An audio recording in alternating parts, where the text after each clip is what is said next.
Hello learners, welcome on commerce classes bye Jyoti Arora. So learners, आज की video में हम डिस्कस करने वाले हैं ट्वेल्थ क्लास की बिजनेस स्टडी की यूनिट नंबर 2 के टॉपिक के बारे में। That is the fundamental principles of management, जो हमारे हेनरी फ्योल ने दिए हैं। सो लर्नर्स, वीडियो को स्टार्ट करने से पहले अगर आप मेरे चैनल पे नए हैं, पहली बार मेरे चैनल को विजिट कर रहे हैं, then don't forget to like, share and subscribe for more videos. So learners, हमने ऑलरेडी 3 फंडामेंटल प्रिंसिपल्स के बारे में हमने प्रीवियस वीडियो में डिस्कस किया था, पार्ट नंबर 3 में।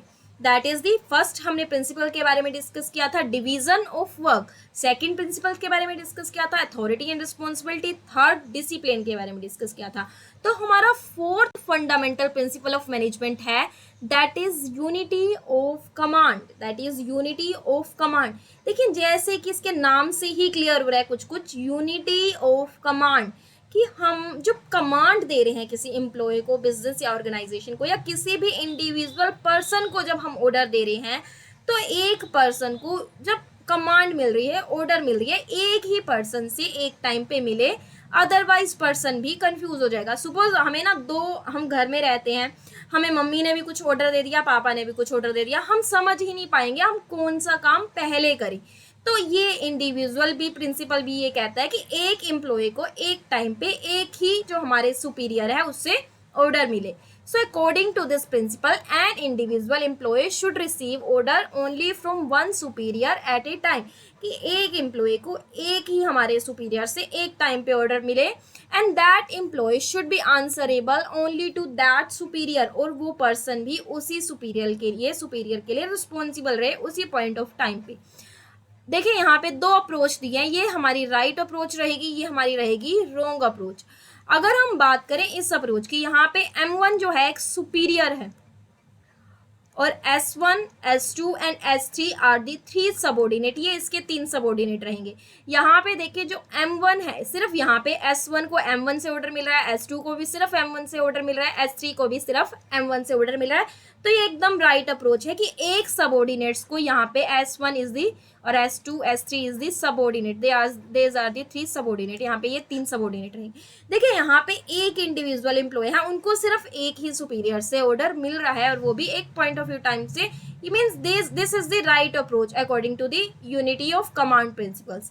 लेकिन अगर यहाँ से बात करें M1 एंड M2, यहाँ पे 2 सुपीरियर हैं और यहाँ पे 3 सबॉर्डिनेट हैं, S1, S2 and S3।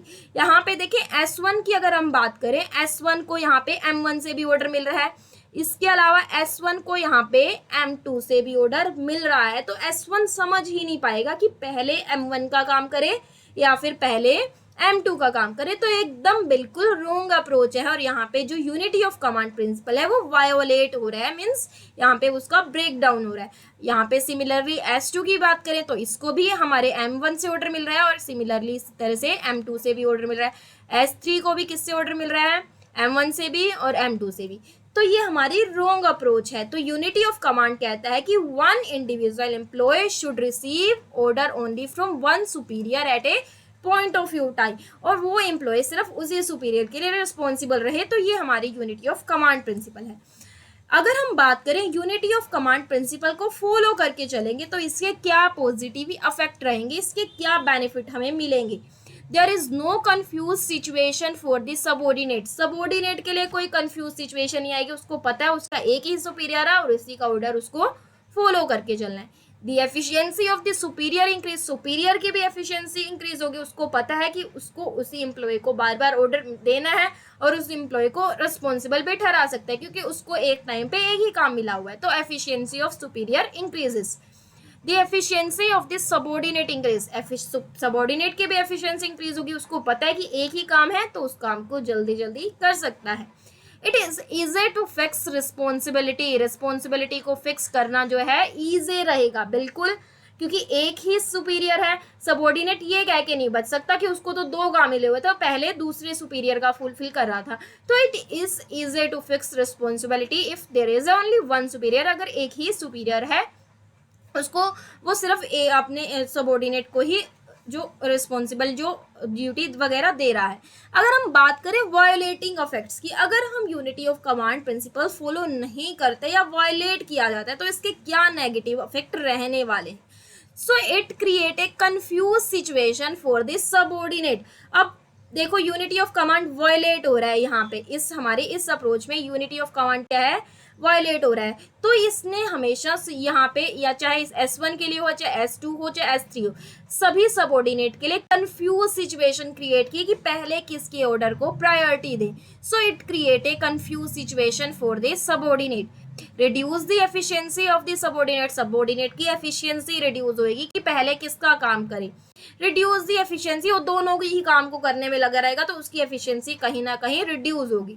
Reduce the efficiency of the superior, superior की भी एफिशिएंसी रिड्यूस होगी क्योंकि उसका काम टाइमली कंप्लीट नहीं हो पाएगा। Difficult to fix the accountability, जो सुपीरियर की रिस्पॉन्सिबिलिटी है उसको फिक्स करना बहुत ही, अकाउंटेबिलिटी फिक्स करना बहुत ही डिफिकल्ट होगा क्योंकि वो ये कह के बच सकते हैं कि पहले दूसरे सुपीरियर का काम पहले कर रहा था। हाइट ऑफ डिसऑर्डर, दोनों के बीच में लड़ाई झगड़े होंगे, सुपीरियर और सबऑर्डिनेट के बीच में या दोनों सुपीरियर के बीच में। यहाँ पे डिसऑर्डर भी हो सकते हैं, लड़ाई झगड़े वगैरह, मनमुटाव बन सकता है कि उसके काम को आपने पहले किया, मेरे काम को आपने पहले क्यों नहीं किया। तो अगर यूनिटी ऑफ कमांड फॉलो करके चलते हैं तो सब पॉजिटिव इफेक्ट रिसीव होते हैं। अगर वायलेट करते हैं तो सुपीरियर और सबऑर्डिनेट दोनों की ही एफिशिएंसी डिक्रीज होती है। नेक्स्ट हम फिफ्थ प्रिंसिपल की बात करते हैं, that is unity of directions. Unity of direction, देखिए अगर हम बात करें यूनिटी ऑफ डायरेक्शन, ये हमारा कहता है कि जितनी भी हमारी एक्टिविटी हैं वो सारी के सारी एक्टिविटी एक ही हेड के अंडर में कंप्लीट हो। जैसे मैंने कहा मेरी बिजनेस है, HUL एक कंपनी है, HUL कंपनी में डिफरेंट प्रोडक्ट बनाए जाते हैं। देखिए वहां पे मैंने कहा शैम्पू भी बनाए जाते हैं, सोप भी बनाए जाते हैं, और कुछ भी मैच बॉक्स ले लिया, कुछ भी एग्जांपल ले लो, मीन्स डिफरेंट, कोई कॉस्मेटिक्स अदर प्रोडक्ट है, कोई क्रीम वगैरह ले ली, डिफरेंट। तो यहाँ पे एक प्रोडक्ट के लिए अलग यहाँ पे मैनेजर अपॉइंट किया जाएगा, दूसरी एक्टिविटी के लिए अलग, थर्ड के लिए अलग, फोर्थ प्रोडक्ट के लिए अलग। तो डिफरेंट एक्टिविटी के लिए डिफरेंट क्या अपॉइंट कर दे मैनेजर, और एक मैनेजर को सेम एक्टिविटी हम दे दें। So unity of direction means that there should be one head and one plan for a group of activity। जो भी एक जैसी एक्टिविटी है, देखिए मैंने कहा शैम्पू, अब शैम्पू के अंदर भी डिफरेंट हमारे शैम्पू बनाए जाएंगे। तो जो भी ये डिपार्टमेंट है एक मैनेजर को दे दिया जाए, having the same objective that there should be one head और one similar activity should be completed under the supervision of one head। Same activity एक ही मैनेजर के सुपरविजन में कंप्लीट की जाए।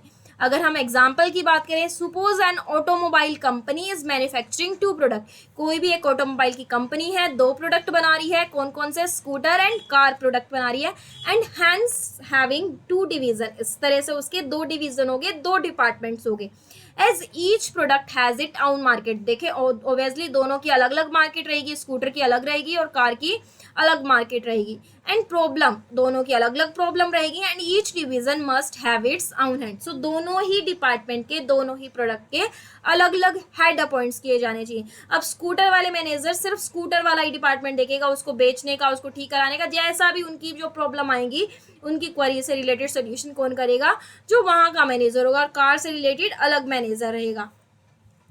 नेक्स्ट अगर हम बात करें यूनिटी ऑफ डायरेक्शन की पॉजिटिव, अगर हम फॉलो करके चलते हैं तो इसके क्या बेनिफिट रहेंगे। सो फर्स्ट है benefit of specialisation is achieve due to manager association with the same kind of activity. Obviously अब हमने लास्ट एग्जांपल में बात की कि 2 प्रोडक्ट हैं, स्कूटर भी है, कार भी है। अब सपोज एक कस्टमर है, उसको कोई दिक्कत होगी, कोई प्रॉब्लम होगी उसके स्कूटर में। अब स्कूटर के जो व्हील गियर है वो तो उसी को पता चलेगा ना, जो स्कूटर से रिलेटेड ही बार बार प्रॉब्लम को दूर कर रहा है। अब वो चला गया कार वाले मैनेजर के पास, तो वो नहीं समझ पाएगा इजिली। सो एक कहीं ना कहीं बेनिफिट ऑफ स्पेशलाइजेशन भी अचीव होता है, अगर बार बार एक पर्सन वही एक्टिविटी से डील कर रहा है, उसी प्रॉब्लम से बार बार डील कर रहा है। So benefit of specialisation is achieve due to the manager association with the same activity. Increase in the efficiency of the organisation, पूरे ऑर्गेनाइजेशन की अल्टीमेटली एफिशिएंसी इंक्रीज होगी क्योंकि हर डिपार्टमेंट, हर डिवीजन, हर प्रोडक्ट से रिलेटेड अलग अलग डिपार्टमेंट बना दिया, वहाँ का मैनेजर उस काम में एक्सपर्ट होएगा, तो कहीं ना कहीं पूरे ऑर्गेनाइजेशन पे ही पॉजिटिव इफेक्ट रहेगा। इजी टू अचीव ऑब्जेक्टिव, सभी डिपार्टमेंट को ये पता है, मैनेजर को अपनी अपनी एक्टिविटी को देखना, उनकी प्रॉब्लम क्वेरीज को दूर करना कस्टमर की, तो ऑर्गेनाइजेशन के ऑब्जेक्टिव को ईजिली अचीव कर सकते हैं। अगर वायलेटिंग अफेक्ट की बात करें कि हम यूनिटी ऑफ डायरेक्शन प्रिंसिपल को फॉलो करके नहीं चलते तो इसके क्या वायलेटिंग इफेक्ट रहेंगे। सो बेनिफिट ऑफ स्पेशलाइजेशन नहीं अचीव, बिल्कुल इनके अपोजिट अफेक्ट हमारे जो वायलेटिंग इफेक्ट रहेंगे, decline in the efficiency of organisation, पूरे ऑर्गेनाइजेशन की एफिशिएंसी डिक्रीज होने लगेगी, difficult in achieving the objective, और हमें ऑब्जेक्टिव्स को अचीव करने में क्या रहेगी, डिफिकल्ट रहेगी। सो लर्नर्स, आने वाली वीडियो में हम डिस्कस करेंगे difference between the unity of command and the unity of direction. So learners, अगर आपको वीडियो अच्छी लगी हो then don't forget to like, share and subscribe for more videos. Look, dream, believe in yourself, and definitely you can achieve your goals one day. Be smile.